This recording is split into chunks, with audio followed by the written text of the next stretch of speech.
We have been talking a lot about labor unrest, whether it is Canada Post, the BCGEU, but how does this impact businesses? Let's start with the Canada Post strike. As it stands, we don't know what the future is going to look like for that. We talked to Canada Post earlier on in the show. How much of an impact does that have on businesses, though? Cory Redekop is joining us now, CEO at the Greater Langley Chamber of Commerce. Cory, great to have you back on the program.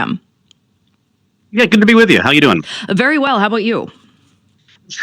We're doing all right. Pulling our hair out here, but we're doing all right other than that. Yeah. I think we did talk. It's hard to keep them all in track of them all, of which labor dispute we were talking about. Yeah. But I think we did talk about businesses and the impact on businesses and how quickly they are affected by this when there is a strike at Canada Post because of the last time there was job action.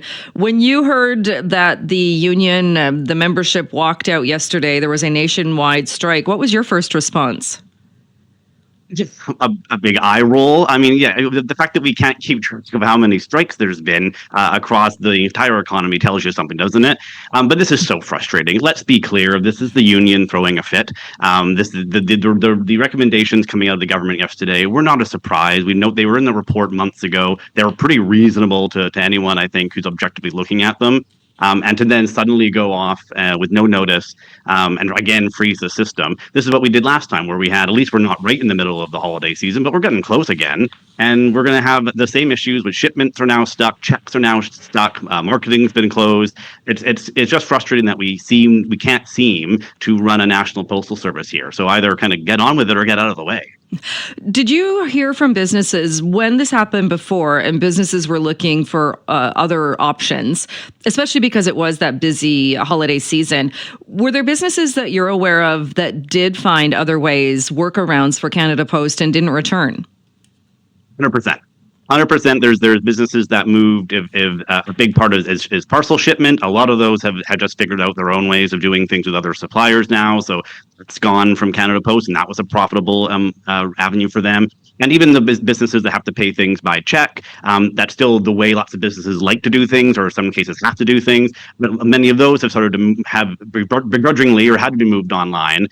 So yeah, I mean, Canada Post, they're just shooting themselves in the foot. I mean, every time that the Postal Service can't be relied on, people won't rely on it. So they'll find other options. And no, Canada Post is an important institution. I think the minister mentioned yesterday it's older than the country itself. I mean, we want the Canada Post to be around, to exist, but it can't just keep bleeding money, billions of dollars every year. It needs to be modernized, and it didn't seem beyond the pale what was recommended yesterday.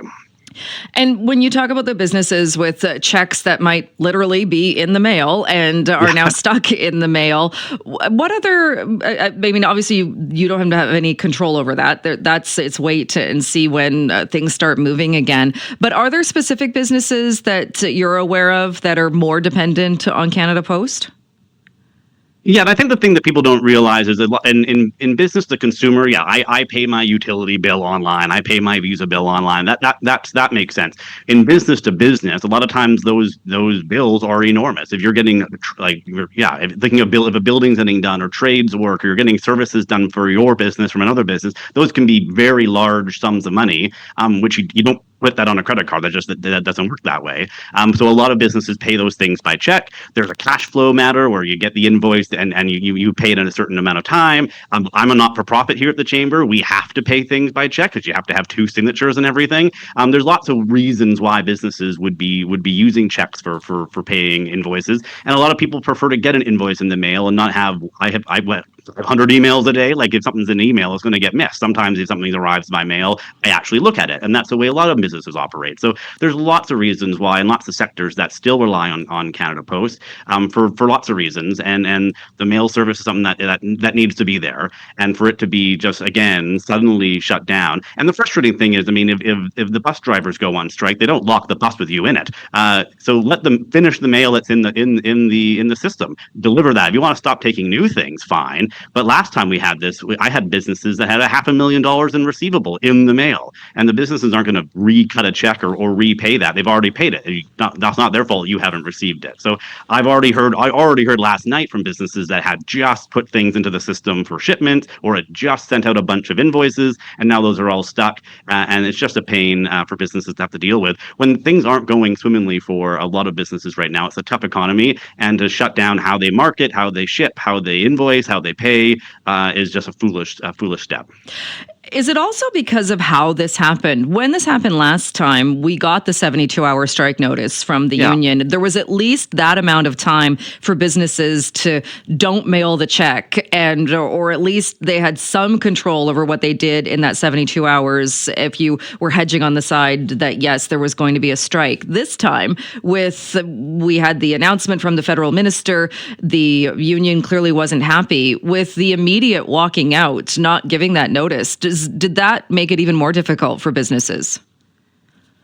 Yeah, exactly. And that's even worse. It's not a matter of, okay, we come to an impasse and, okay, we're giving notice and everyone, this is what we're doing.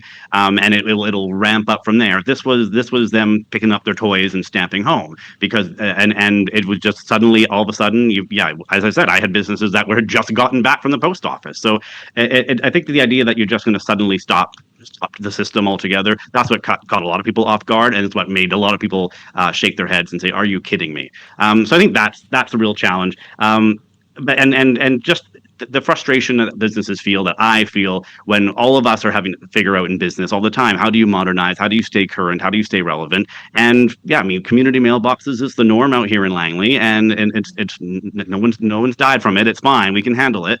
There's lots of these reforms seem pretty reasonable, and for the union to then go out and just say we're not doing this, and even in their statement yesterday, the first line was the government should be committed to providing jobs and then delivering the mail. You got that backwards. Canada Post should be delivering the mail first. It's not a job creating engine, it's a mail delivery service. So it is frustrating that the union's not willing to modernize the system so that we can see a Canada Post in 5-10 years, because at $1.5 billion a year of losses, it's just not sustainable. This is happening at the same time as job action from members of the BCGEU.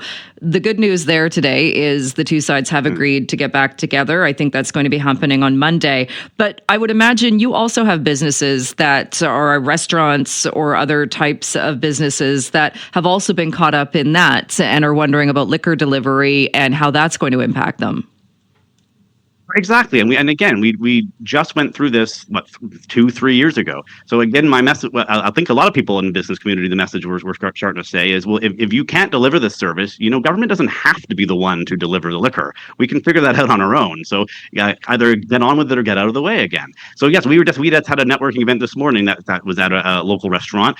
And yes, they were chatting with them. They're going to start wondering, well, how do I get my spirits? How do I get some of these products? And I think that's, again, there's some stuff, BC wine, BC craft beer, those things can be delivered directly, which is great, and let's support those. But a lot of those spirits, the ready-to-drink stuff, the nudes and neutrals, those all have to be shipped through this labyrinthine government system, which now has been shut down. And again, as we're heading into a long weekend or a weekend, we're heading into the Thanksgiving season coming up in a few weeks. I mean, I know why people are doing it. It creates leverage. It creates noise. But I mean, can we not take this poor sector that is one that's been struggling the most for the last 4 or 5 years and just rake them over the coals to get our own advantage here? I would have liked to see maybe something a little bit more limited. And again, yeah, overtime bans, or we're gonna go a bit slower, drag our feet in some things. Those are job actions that I can understand. But just shutting this whole thing down and using something like a restaurant or a bar as leverage really doesn't sit well with me when I know how hard those people are working.